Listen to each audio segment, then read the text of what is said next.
Hello, I'm Sarah Coates. Thanks for joining me for this extended edition of I-24 News.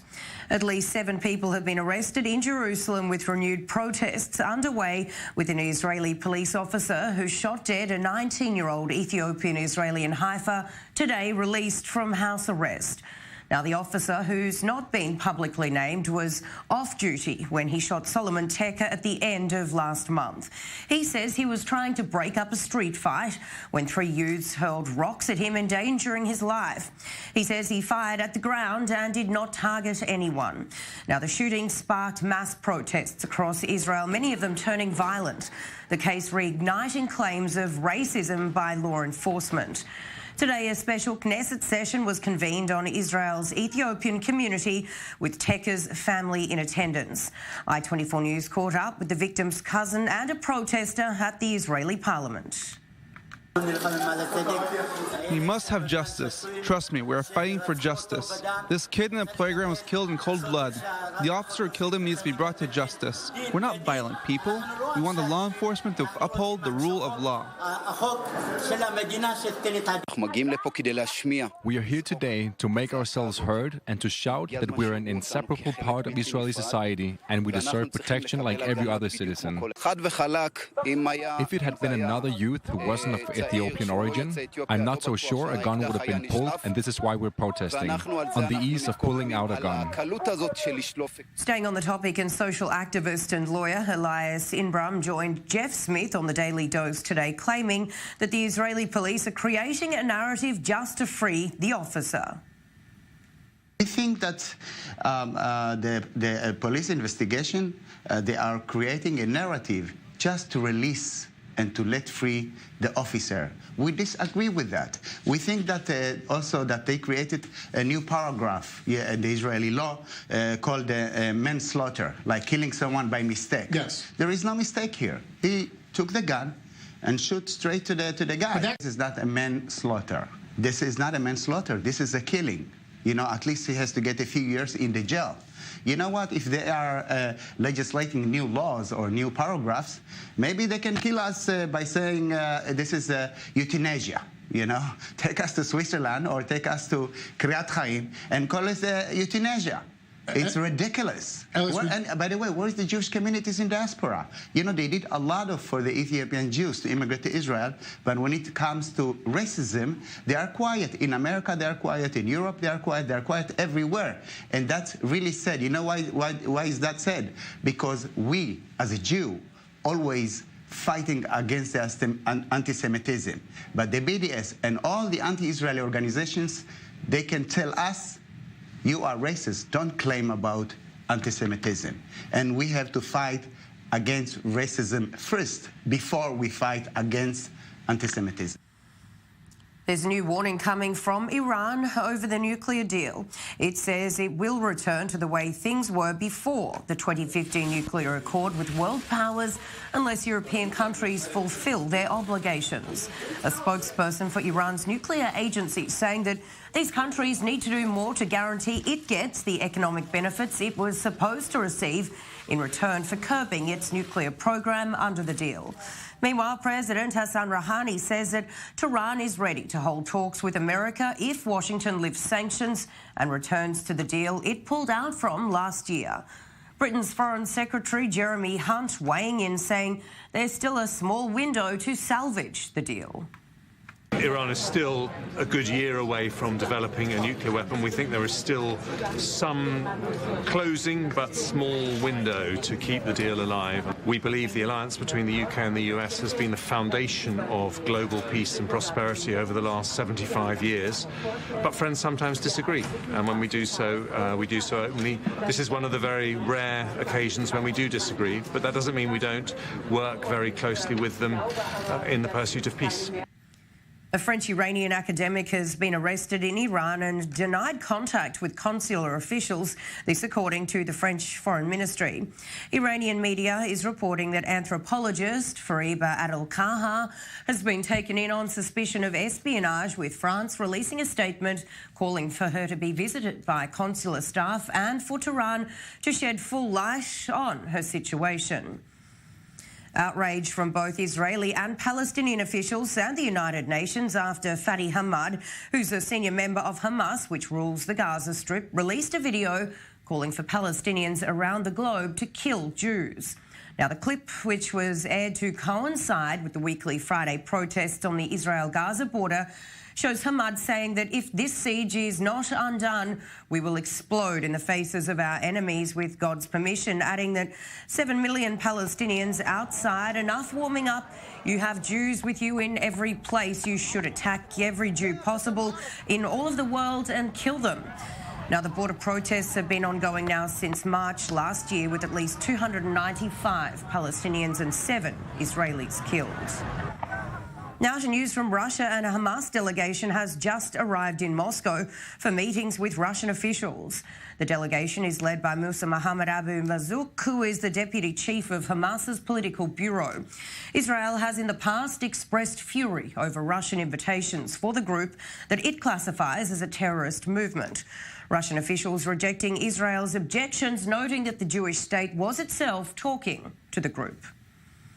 US President Donald Trump is coming down on a group of progressive congresswomen, saying that they owe Israel an apology for making it feel abandoned by the United States and for their foul language, later on echoing Senator Graham's sentiments that the Liberal Democrats talk about Israel like they're a bunch of thugs. The Democrats firing back, accusing the president of using xenophobic and racist language toward elected officials. Mona Kassa Abdi's in Washington with more.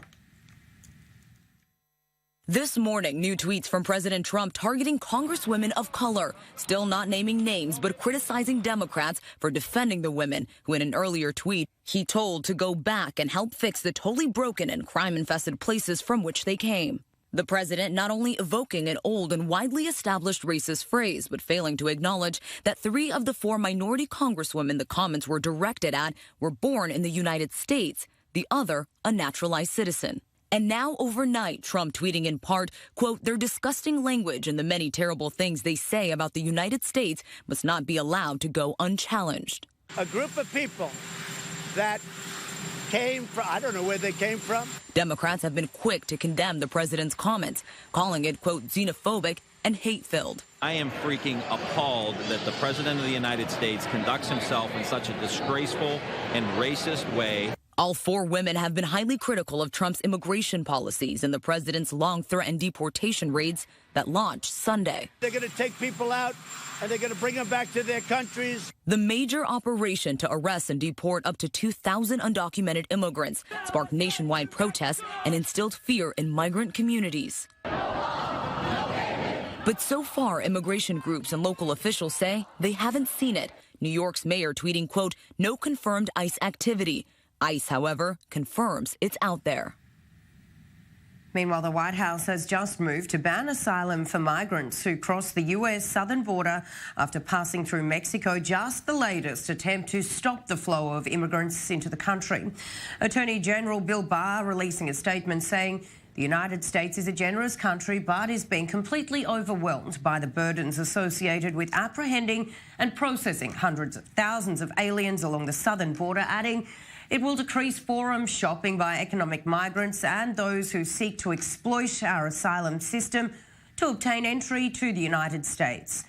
Now, this as protests on the migrant crisis continue around the country, with many in opposition to the way it's being handled by the administration, calling it inhumane. Moving to the sex trafficking case against disgraced billionaire Jeffrey Epstein, with his bail hearing underway right now. Prosecutors in the case want him remanded in custody, saying he's a flight risk until he's tried for the abuse of young girls in New York and Florida close to 20 years ago. Federal prosecutors coming out to say that the case against the 66-year-old is growing stronger by the day, although his lawyers are arguing that he hasn't committed a crime since he pled guilty to soliciting a minor for prostitution in 2008 and should be allowed to stay under house arrest. And we're going out for a short break, but when we come back, we'll go live to Washington as the backlash against the president heats up after he called on a number of Congress women to apologise to the people of Israel. All of that coming up. Stay with us. There's more to the news than meets the eye.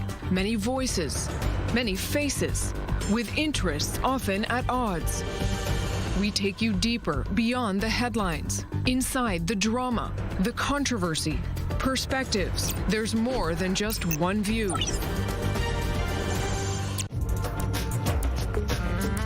I'm Jordana Miller at I-24 News. Join me for the Holy Land Uncovered, a look at this remarkable land filled with so much faith and history and archaeology. Watch Holy Land Uncovered. Only on I-24 News. Unflinching, outspoken, and to the point. The most complete coverage of the day's events. Weeknights, watch Crossroads for analysis, interviews, and reporting that connects us to the Middle East and the world. Watch Crossroads, 6 p.m. Eastern, only on I-24 News. The Middle East. I-24 News is a witness. Our journalists live and breathe there every day. Get all the latest global news from our studios in Tel Aviv, New York, Washington, and Paris. Anytime, anywhere. Download the I-24 News app, available on Roku, Amazon Fire, Apple, and Google stores. I-24 News, see beyond. I'm Nurit Ben. And I'm Kalev Ben David. Join us right here on The Rundown for the global headlines defining the day. Plus in-depth interviews and debates that take you inside the Middle East. To the stories born out of this region and the massive impact they have all the way to Washington. The Rundown on I-24 News. Where the Middle East meets the world.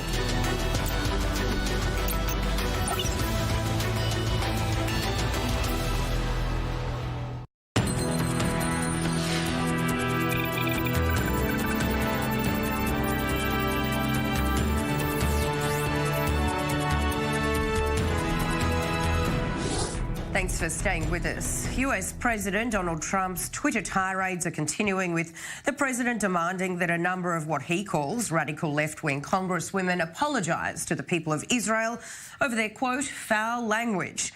Trump's Twitter rampage on the issue started yesterday when he called on unnamed progressive Democrat congresswomen to go back and help fix the totally broken and crime-infested places from which they came.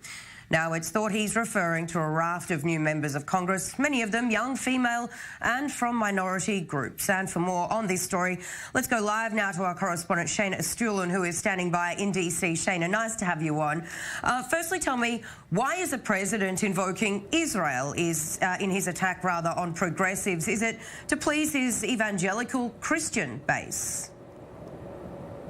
Well, I can't tell you who his intended audience is, but I can tell you that he's doubling down on those controversial tweets he sent out over the weekend, where he told a group of freshman Congress members, presumably Ilhan Omar, Ayanna Pressley, AOC, and Rashida Tlaib, to go back from where they come from. Yes, it is true. Ilhan Omar and Rashida Tlaib especially have been critical of Israel, have made controversial comments about Israel, including, some Democrats say, invoking anti-Semitic tropes to do so, like questioning the loyalty of American Jews who support Israel. But critics say, even that being true, it doesn't justify the president telling 4 women of color to go back from where they come from, especially since 3 of them were born here in the United States, and one, Ilhan Omar, is a U.S. citizen, not to mention a congresswoman. And Shayna, tell me, these are very inflammatory tweets. How are they being received there in Washington? Well, reaction has been swift from congressional Democrats. You're also hearing condemnation coming from 2020 presidential hopefuls and from these women themselves. They've been pushing back as well, AOC calling it the language of white supremacy. From the Republicans, several of them came out and defended the president, saying that he wasn't trying to be racist, that he's not a racist.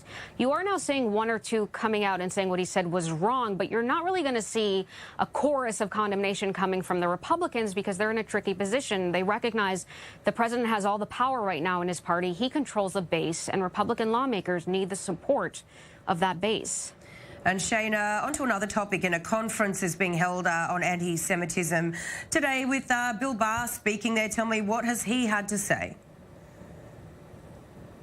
Yeah, so the president's tweets are coming at a time when his administration is putting together this summit to combat anti-Semitism. It was put together because there has been this concerning uptick in this country. We saw deadly shootings at 2 synagogues in recent months, and really there's been an uptick around the world in anti-Semitism. So we heard from William Barr, the Attorney General. He spoke this morning, talked about how the Department of Justice is trying to combat that rise, trying to prosecute anti-Semitic crimes. But really, it's very distracting when the president is sending out tweets that are being called racist when he's bringing Israel into all of this.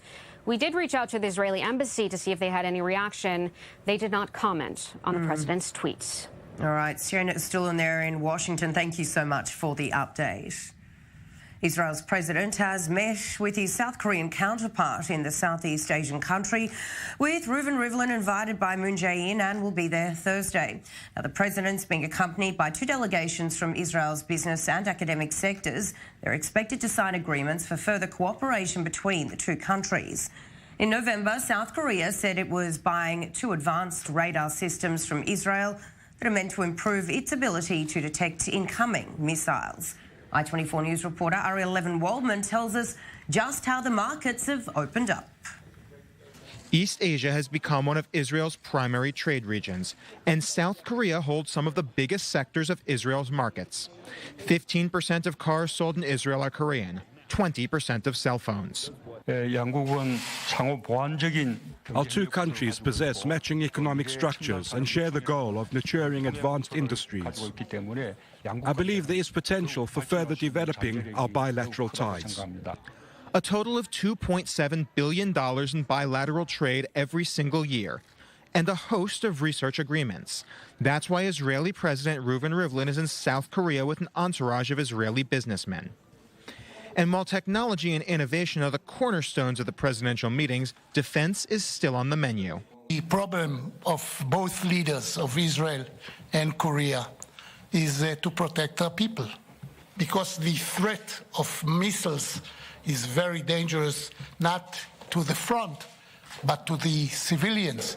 Late last year, South Korea announced it was purchasing advanced radar systems from Israel, aimed at detecting incoming missiles like the ones North Korea could conceivably launch. Since 2016, South Korea has been considering buying Israel's Iron Dome missile defense system. The history of relations between the 2 countries has been shaky. Oil crises in the 70s chilled relations as Seoul did not want to lose Arab support. Though the 2 have had stable relations since 1992, no head of Korean state has ever visited Israel. And Rivlin's trip could be an avenue to improving cooperation. Ariel Levin-Waldman, I24 News. It's a summer camp, but not the type one usually associates with holiday fun. The Al-Qassam Brigades, the military wing of Hamas, has opened registration for its annual summer camp in Gaza. Our correspondent Emmanuel Honorat has the details. Summer is here, and with it, this camp is kicking off. Only this is not just any camp. Arts and crafts, beach games, playing catch. Those lively summer activities are replaced here with crawling under barbed wire, surging out of attack tunnels, or practicing assault rifle simulations on Israeli military outputs. The Al-Qassam Brigades, Hamas's military wing, opened registration for their annual summer camp in Gaza. Always stating their cause, Hamas titled this year's session, "We're Going to Jerusalem." The camp was launched in 2013 and serves as a major tool for recruitment for the Islamist militant group. Set to start on July 20th, tens of thousands of the so-called pioneers of the liberation are expected to take part and undergo basic military training. Whether from elementary school or in their early 20s, all of the Gazan youth is invited to attend. Rights groups heavily criticize such camps, citing concern for young people's welfare. Throughout the week, Al-Qassam instructors run a series of workshops for Gazan boys and girls aimed at instilling them with Islamic ideology while still preparing them militarily. Gaza's population is now around 2 million inhabitants, and with over 50% of the Gazan population under age 24, the camp is sure to make an impact on the youth there. But just how determining will Camp Week be for these Gazan kids' future? Now to an elite police unit with the Yassam Jerusalem made up of 33 bikers trained in emergency response. And for that, they must be physically fit and prepared. Every 4 months, they undergo exams to test their capacities, and if they fail, they must leave the unit. Our Diana Skaya and Matthias Inbar report. Prepare to intervene in seconds. This is their motto. They are called the Yassam, the Special Intervention Unit of the Israeli police. Their uniqueness is they patrol on motorbikes. Outside their base, the contrast is striking. Plunged in the heart of Jerusalem's Arab population, in the district of Wadi Joz. A few minutes earlier, we met their leader, Ronan, commander of the Yassam Jerusalem unit. He emphasizes the degree of mental and physical preparation his men go through. Shlomi, is everything okay? Will you be done soon? 10 minutes and we're done. Come on, get ready. We're going out on a mission, okay? Guys, 10 minutes and you're done. Our units are always on the ground, whether in or around villages in East Jerusalem or in other parts of the city. The uniqueness of this motorized unit is to avoid getting stuck in traffic jams. If there's an attack in the city, they can intervene immediately. Their goal is to end the incident as quickly as possible.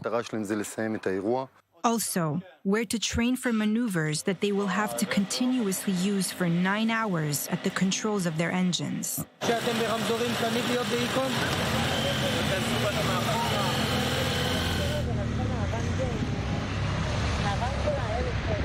Always on alert, regardless of the area being monitored. Here at the entrance to the Palestinian neighborhood of Isawiya, one of the most strategic positions in North Jerusalem.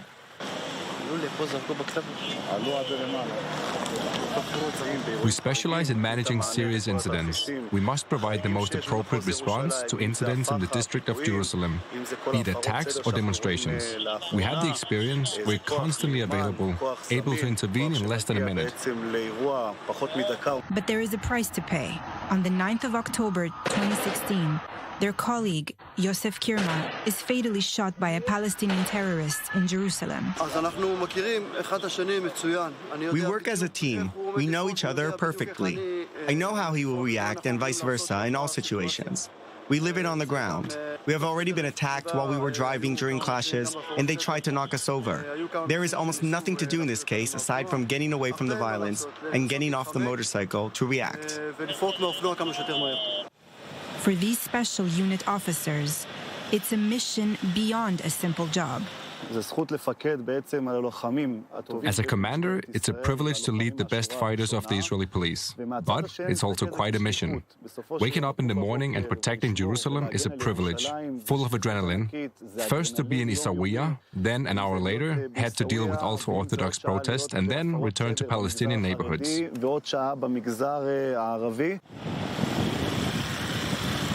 All the complexities of Jerusalem are these neighborhoods intertwined with each other.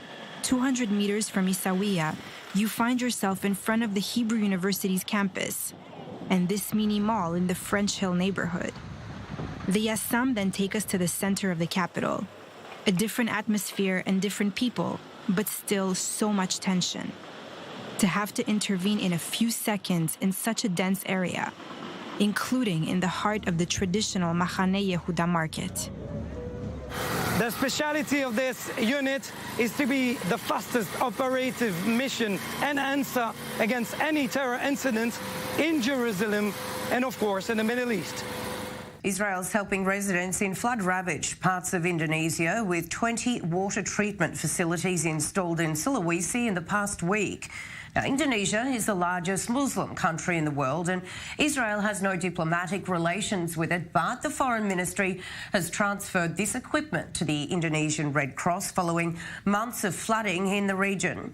Meanwhile, a 7.3 magnitude earthquake hit the remote Maluku Islands in eastern Indonesia on Sunday, sending panicked residents streaming into the streets. No tsunami warning was issued. Environmental activists are protesting a number of British cities today as they attempt to force the government to take action on what they're calling climate cataclysm. Now, the group known as the Extinction Rebellion Group was behind another wave of protests in London back in April, which caused chaos in many parts of the city with major landmarks targeted. The group is calling on the government to cut carbon emissions and avert a climate catastrophe, which it says will cause starvation and a collapse of society. And that is all we have time for this edition of I24 News. But we are, of course, bringing you all of the breaking stories. So do go ahead and visit us online. That's i24news.tv. And we have all of those stories on all of our social media platforms. I'm Sarah Coates. Thanks for watching.